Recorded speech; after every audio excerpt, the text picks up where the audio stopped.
सूरज क्षितिज के नीचे डूब गया, जिससे सुनसान ग्रीष्मकालीन शिविर पर एक लंबी छाया पड़ गई। घने जंगल में बसा कैंप पाइन ग्रोव फुतहा होने के लिए मशहूर था। आसपास के कस्बों में डरावनी कहानियां गूंजने के बावजूद साहसी किशोरों का एक समूह अपनी गर्मियां वहां बिताने का फैसला करता है। जब दोस्तों का समूह, जिसमें एलेक्स, सारा, जेक और एम्मा शामिल थे, कैंप पाइन ग्रोव पहुंचे तो माहौल प्रत्याशा से भरा था। उन्होंने रहस्यमयी आकृतियों, भयानक आवाजों और भूतिया प्रेतों की कहानियां सुनी थीं, जो कैंप के मैदानों को परेशान करती थीं। जैसे ही उन्होंने पुराने केबिनों के पास अपना तंबू लगाया, उत्साह भय के साथ मिश्रित हो गया। पहली रात शांत थी। एकमात्र व्यवधान उल्लू की दूर की आवाज थी। जब वे कैंप फायर के चारों ओर बैठे भूतों की कहानियां साझा कर रहे थे और हंस रहे थे, समूह ने भूतिया कहानियों को महज मिथक कहकर खारिज कर दिया।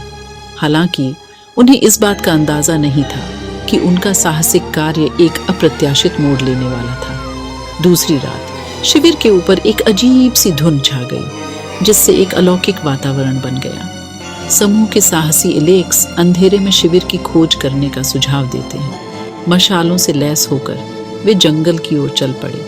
उनकी किरणें घने कोहरे को भेद रही थीं। जैसे जैसे वे जंगल के अंदर पहुंचते गए, माहौल और अधिक अशुभ होता गया। पेड़ों के चारों ओर छायाएं नृत्य कर रही थीं और हवा में एक अस्पष्ट ठंडक थी।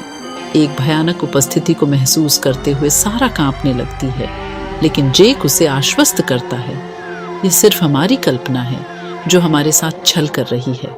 उनकी हंसी शांत जंगल में गूंजती रही, जब तक कि उन्हें पेड़ों के बीच छिपी एक पुरानी जीर्ण शीर्ण इमारत दिखाई नहीं दी। ये एक परित्यक्त केबिन था। इसकी खिड़कियां टूटी हुई थीं और दरवाजा अधखुला था। समूह ने घबराई हुई नजरों का आदान प्रदान किया, लेकिन रहस्यमय संरचना का पता लगाने का फैसला किया। चरमराते दरवाजे से एक अंधेरा आंतरिक भाग दिखाई दिया, जो केवल हल्की चांदनी से प्रकाशित था। जैसे ही उसने अंदर कदम रखा, तापमान गिर गया, जिससे उसकी रीढ़ में सिहरन दौड़ गई। धूल भरे फर्श पर बिखरी पुरानी तस्वीरों को देखकर एम्मा हांफने लगी। तस्वीरों में बच्चों को खुशी से खेलते हुए दिखाया गया है। उनके चेहरे अब समय के साथ जमे हुए हैं। अचानक हवा फुसफुसाहट से घनी हो गई, मानो अतीत की आत्माएं संवाद करने की कोशिश कर रही हों। दोस्तों ने प्रेतवाधित कहानियों की प्रामाणिकता पर सवाल उठाते हुए असहज निगाहें डाली। हमेशा संशयवादी रहने वाले एलेक्स ने इसे महज एक संयोग बताकर खारिज कर दिया। जैसे ही उन्होंने अपनी खोज जारी रखी, हवा के ठंडे झोंके ने केबिन का दरवाजा बंद कर दिया, जिससे वे अंदर फंस गए। उन्होंने दरवाजा खोलने की बहुत कोशिश की तो दहशत फैल गई, लेकिन ऐसा लग रहा था मानो दरवाजा किसी अदृश्य शक्ति ने पकड़ रखा हो। फुसफुसाहटें तेज हो गईं, समझ से परे शब्द बनने लगे, जिससे उसकी रीढ़ में सिहरन दौड़ गई। जैसे ही डर उन्हें घेरने लगता है, दरवाजा चरमराकर खुल जाता है और वे प्रेतबाधित केबिन से मुक्त हो जाते हैं। हांफते हुए वे लड़खड़ाते हुए साफ होने की ओर बढ़े। कोहरा अब पहले से भी अधिक घना हो गया था। उन्हें इस बात का कोई अंदाजा नहीं था कि उन्हें अभी अभी क्या अनुभव हुआ है, और वे पहली रोशनी में शिविर छोड़ने की कसम खाते हुए अपने तंबू में लौट आए। अगले दिन समूह कैंप फायर के आसपास इकट्ठा हुआ। उनके चेहरे रात की घटनाओं से पीले पड़ गए। डर के बावजूद उसकी आंखों में उत्सुकता थी। उन्होंने इसके आसपास के रहस्य को उजागर करने की उम्मीद में शिविर के इतिहास की जांच करने का फैसला किया।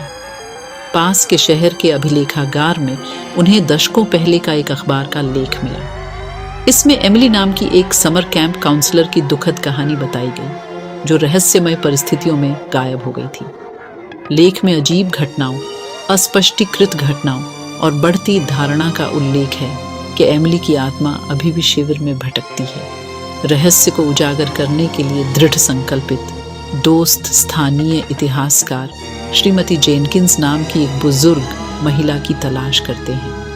उन्होंने एमिली की दर्दनाक कहानी साझा की, जो दुखी माता पिता और अनुत्तरित सवालों से घिरे एक शहर को छोड़कर बिना किसी निशान के गायब हो गई। श्रीमती जेनकिंस के अनुसार परित्यक्त केबिन कभी एमिली का निवास था। अफवाहों से पता चला कि उसे जंगल में किसी अलौकिक चीज का सामना करना पड़ा, लेकिन विवरण रहस्य में डूबा हुआ था।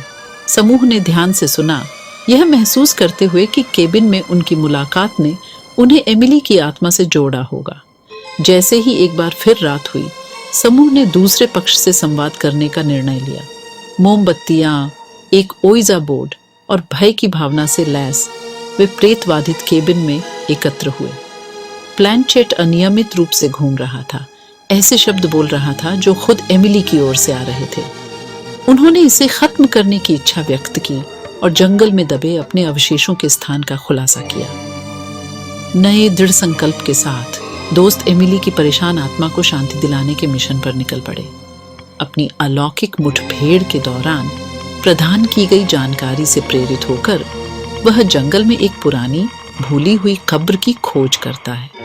जैसे ही उसने सच्चाई बताई, माहौल बदलने लगा और डरावनी फुसफुसाहटों की जगह हल्की हवा ने ले ली। जैसे ही एमिली की कहानी अंततः सामने आती है, शिविर की प्रेतवाधित प्रतिष्ठा धूमिल होने लगती है। कोहरा छूट गया और दोस्तों को समापन और उपलब्धि की भावना महसूस हुई। जैसे ही वे कैंप पाइन ग्रोव छोड़ते हैं, सूरज उस जंगल को रोशन कर देता है जो कभी अशुभ था और इसे शांति के स्थान में बदल देता है। भुतहा समर कैंप जो कभी डर का कारण था, साहस और करुणा की कहानी बन गया है। दोस्तों ने न केवल अलौकिक का सामना किया, बल्कि एक बेचैन आत्मा को शांति पाने में भी मदद की। जैसे जैसे वे आगे बढ़े, उस भयानक गर्मी की यादें ताजा हो गईं, जो रहस्यमय रहस्यों का एक प्रमाण है जो कभी कभी जंगल की गहराई में छिपे होते हैं। दोस्तों, कृपया हमारे चैनल को सब्सक्राइब करें और कमेंट करें। हम आपको इस चैनल में सच्ची घटनाओं के पीड़ितों की नई कहानियां उपलब्ध कराते रहेंगे।